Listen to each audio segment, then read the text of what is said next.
Today we're heading 30 nautical miles from Royal Victoria Yacht Club in Cadboro Bay to Montague Harbour on Galiano Island. All right, here we are, leaving Royal Victoria Yacht Club. It was really fun. I really enjoyed it. Dave is downstairs,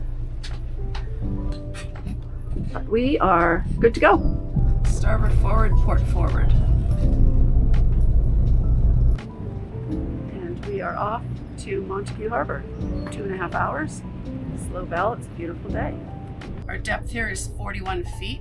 I'm thinking of picking, sort of see where the empty mooring buoy is, just falling back from that